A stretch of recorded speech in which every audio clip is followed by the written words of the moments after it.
इस्तखर अरमनी ईसाइयों का इलाका था। मुसलमानों ने उन्हें परास्त करके वहां अपना अधिकार जमा लिया था और ऐसे नियम बना दिए थे जिससे ईसाइयों को पग पग अपनी पराधीनता का स्मरण होता रहता था। पहला नियम जजिए का था, जो हर एक ईसाई को देना पड़ता था, जिससे मुसलमान मुक्त थे। दूसरा नियम यह था कि गिरजों में घंटा न बजे। तीसरा नियम मदिरा का था, जिसे मुसलमान हराम समझते थे। ईसाइयों ने इन नियमों का क्रियात्मक विरोध किया और जब मुसलमान अधिकारियों ने शस्त्रबल से काम लेना चाहा, तो ईसाइयों ने बगावत कर दी। मुसलमान सूबेदार को कैद कर लिया और किले पर सलीबी झंडा उड़ने लगा। हबीब को यहाँ आज दूसरा दिन है, पर इस समस्या को कैसे हल करे? उसका उदार हृदय कहता था, ईसाइयों पर इन बंधनों का कोई अर्थ नहीं। हर एक धर्म का समान रूप से आदर होना चाहिए, लेकिन मुसलमान इन कैदों को हटा देने पर कभी राजी न होंगे। और यह लोग मान भी जाए तो तैमूर क्यों मानने लगा? उसके धार्मिक विचारों में कुछ उदारता आई है, फिर भी वह इन कैदों को उठाना कभी मंजूर न करेगा। लेकिन क्या वह ईसाइयों को सजा दे कि वे अपनी धार्मिक स्वाधीनता के लिए लड़ रहे हैं? जिसे वह सत्य समझता है, उसकी हत्या कैसे करे? नहीं, उसे सत्य का पालन करना होगा, चाहे इसका नतीजा कुछ भी हो। अमीर समझेंगे मैं जरूरत से ज्यादा बढ़ा जा रहा हूँ, कोई मुजायका नहीं। दूसरे दिन हबीब ने प्रातःकाल डंके की चोट ऐलान कराया, जजिया माफ किया गया, शराब और घंटों पर कोई कैद नहीं है। मुसलमानों में तहलका पड़ गया। यह कुफ्र है, हराम परस्ती है। अमीर तैमूर ने जिस इस्लाम को अपने खून से सींचा, उसकी जड़ उन्हीं के वजीर हबीब पाशा के हाथों खुद रही है। पांसा पलट गया। शाही फौज मुसलमानों से जा मिली। हबीब ने इस्तिखर के किले में पनाह ली।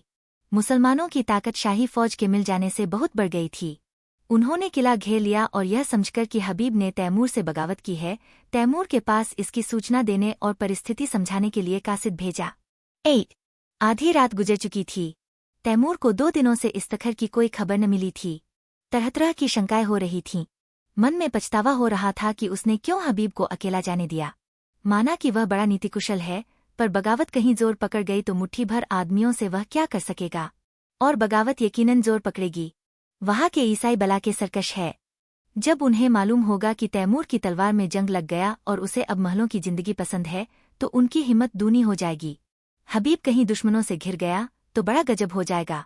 उसने अपने जानू पर हाथ मारा और पहलू बदलकर अपने ऊपर झुंझलाया। वह इतना पस्तहिमात क्यों हो गया? क्या उसका तेज और शौर्य उससे विदा हो गया? जिसका नाम सुनकर दुश्मन में कंपन पड़ जाता था, वह आज अपना मुंह छिपाकर महलों में बैठा हुआ है। दुनिया की आंखों में इसका यही अर्थ हो सकता है कि तैमूर अब मैदान का शेर नहीं, कालीन का शेर हो गया। हबीब फरिश्ता है, जो इंसान की बुराइयों से वाकिफ नहीं, जो रहम और साफदिली और बेगर्जी का देवता है। वह क्या जाने इंसान कितना शैतान हो सकता है। अमन के दिनों में तो ये बातें कौम और मुल्क को तरक्की के रास्ते पर ले जाती हैं, पर जंग में, जबकि शैतानी जोश का तूफान उठता है, इन खुशियों की गुंजाइश नहीं। उस वक्त तो उसी की जीत होती है जो इंसानी खून का रंग खेले, खेतों खलिहानों को जलाए, जंगलों को बसाए और बस्तियों को वीरान करे। अमन का कानून जंग के कानून से जुदा है। ससा चौबदार ने इस्तखर से एक कासिद के आने की खबर दी। कासिद ने जमीन चूमी और एक किनारे अदब से खड़ा हो गया। तैमूर का रोब ऐसा छा गया कि जो कुछ कहने आया था वह भूल गया।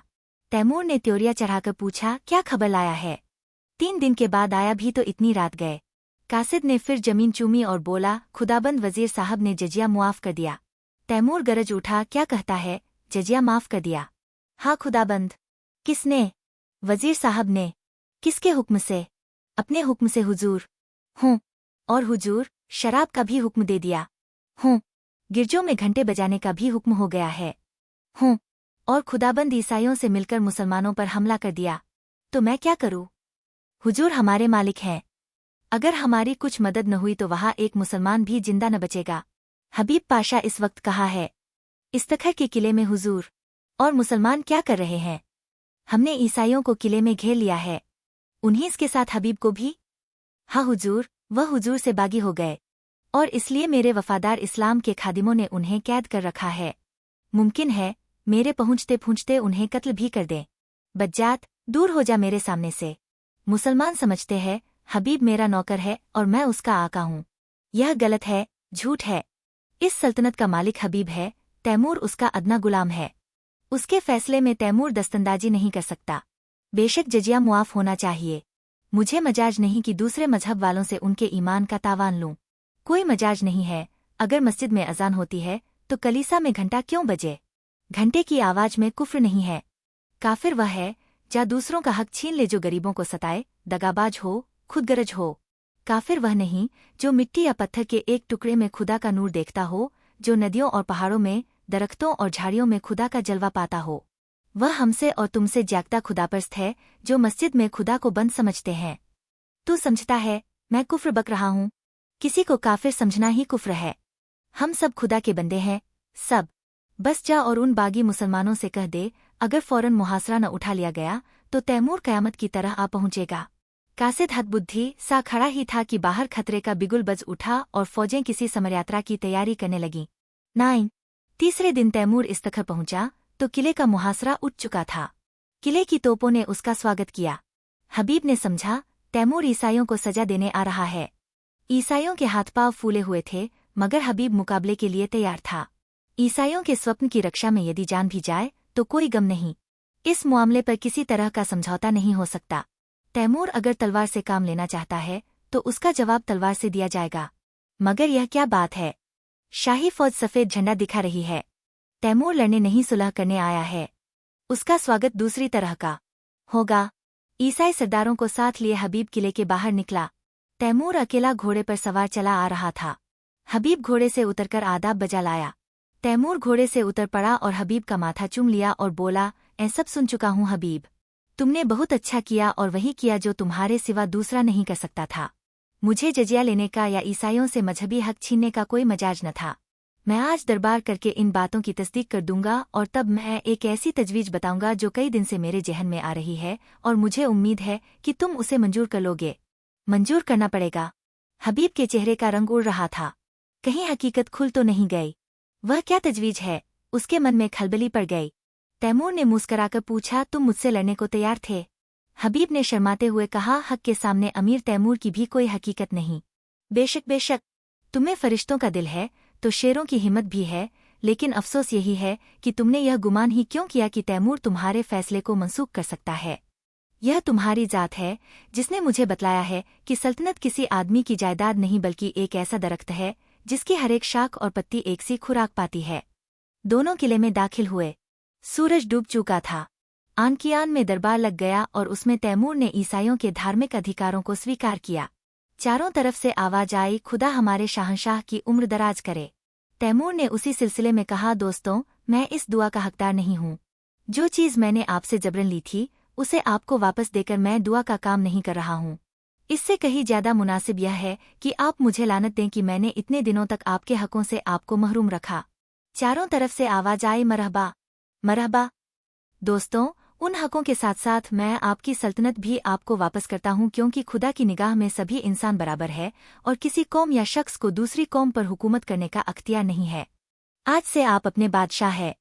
मुझे उम्मीद है कि आप भी मुस्लिम आबादी को उसके जायज हकों से महरूम न करेंगे। मगर कभी ऐसा मौका आए कि कोई जाबिर कौम आपकी आज़ादी छीनने की कोशिश करे तो तैमूर आपकी मदद करने को हमेशा तैयार रहेगा। 10 किले में जश्न खत्म हो चुका है। उमरा और हुक्काम रुखसत हो चुके हैं।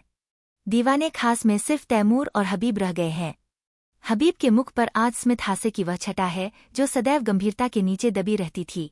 आज उसके कपोलों पर जो लाली, आंखों में जो नशा, अंगों में जो चंचलता है, वह और कभी नजर न आई थी। वह कई बार तैमूर से शोखिया कर चुका है, कई बार हंसी कर चुका है। उसकी युवती चेतना पद और अधिकार को भूलकर चाहती फिरती है। ससा तैमूर ने कहा, हबीब, मैंने आज तक तुम्हारी हर एक बात मानी है। अब मैं तुमसे यह तजवीज करता हूँ जिसका मैंने जिक्र किया था, उसे तुम्हें कबूल करना पड़ेगा। हबीब ने धड़कते हुए हृदय से सिर झुकाकर कहा, फरमाइए। पहले वायदा करो कि तुम कबूल करोगे। मैं तो आपका गुलाम हूँ।